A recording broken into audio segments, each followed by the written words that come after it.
اللهم صل وسلم وبارك على سيدنا محمد وعلى اله واصحابه وسلم. ازيكم حبايبي؟ عاملين ايه؟ يا رب تكونوا بخير. النهارده بقى هنعمل غدانا. انا هنا بقى معايا 3 بصلات كبار كده وطماطمايه وقرن فلفل وكام فص توم، ومعايا هنا حزمه بقدونس. انا بس واخده الورق بتاعها. هفرم بقى البصل والفلفل والثوم وكل ده في الكبه كده ناعم كده وهصفيه.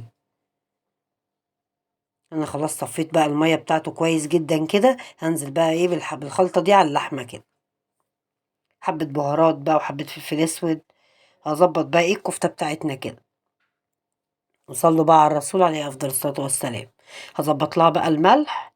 انا بقى كنت حاطه على البصل ده، انا بنزل المية منه بعصره يعني.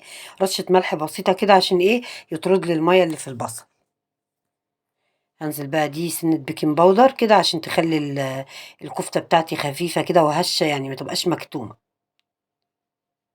ودول معلقتين نشا كده كبار. ودي بقى حزمة البقدونس اللي احنا قلنا ايه، خدنا الورق بتاعها بس. حزمة صغيرة كده. باعجن بقى كويس، اهم حاجه ان انت تعجني كويس جدا الكفته دي. اكله سهله وسريعه وبيبقى طعمها حلو جدا وبتعجب ولادنا كلنا. انا بقى خلاص عجنتها كويس كده، ودي بقى ميه البصل اللي انا طلعتها. حطيت بس يعني رشه زيت كده في الجريل. همسك بقى ايه، عوص ايدي كده واصبع بقى. طبعا لو انتوا عايزين تصبعوها على سيخ عادي برضو زي ما انتوا عايزين. والله بصوا الخلطه دي في الكفته بتبقى تحفه جدا. انا بقى حطيت ميه تغلي كده على النار عشان نعمل بقى ايه المكرونه. باصبّع بقى كده إيه كويس كده، كل الكمية بتاعتي أصبّعها وأركنها إيه متصبّعة كده. والأحسن لمّا تتبّلي الكفتة دي تركنيها شوية بتبقى أفضل، كل حاجة بقى بتخش في بعضها كده ويبقى طعمها أحسن. خلاص بقى أنا صبّعت الكفتة كده وسِبتها مركونة شوية على ما أخلّص بقى إيه بقية حاجتي. أنا حطيت بس حبّة ملح كده في المَيّة وهاسلُق بقى المكرونة. أدّيها بس تقليبة كده إيه أول ما أنزل بيها عشان ما تمسكش في بعضها. أنا بقى هنا حطيت حبة زيت كده ونزلت بقى بفصين توم وقرن فلفل، هديهم بس ايه يعني يا دوبك اشم ريحتهم كده. يعني ريحتهم تطلع حلوة كده اروح ايه نازلة بقى ايه بمعلقتين الصلصة بتوعي. أكلة سهلة وسريعة مبتاخدش أي وقت.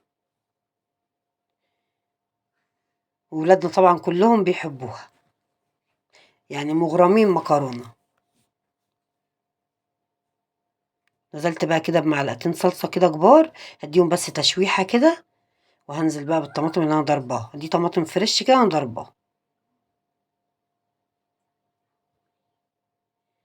خلاص بقى ايه كده هسيبها بقى تتسبك حلو كده.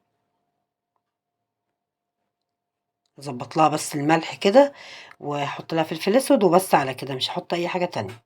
هسيبها بقى تتسبك وبعد كده ايه نرجع لها تاني.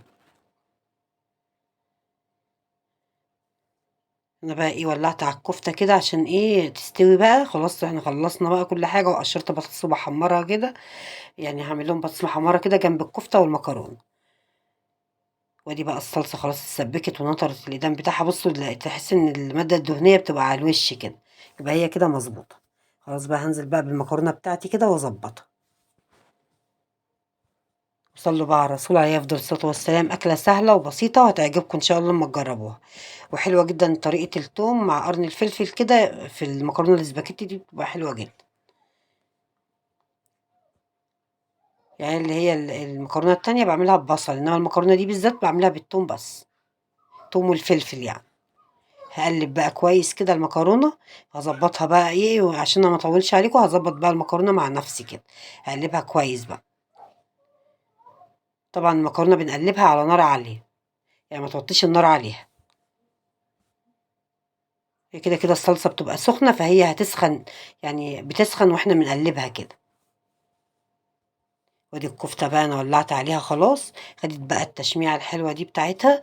هنزل بقى عليها بايه، هنزل عليها بمية البصل اللي احنا ايه كنا بقى مصفيينها من البصل. ومعلقة الصلصة، حتة الصلصة اللي احنا حطيناها عليها دي.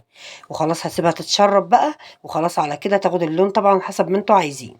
يعني بعد ما تشرب من ميه البصل دي تاخد اللي بصوا الجمال بقى بتاع الكفته، وحبه مكرونه والله زي العسل. وانا بقى عملت طبقين سلطه خضراء كده، وحمرنا بطاطس، وده كان غدانا النهارده.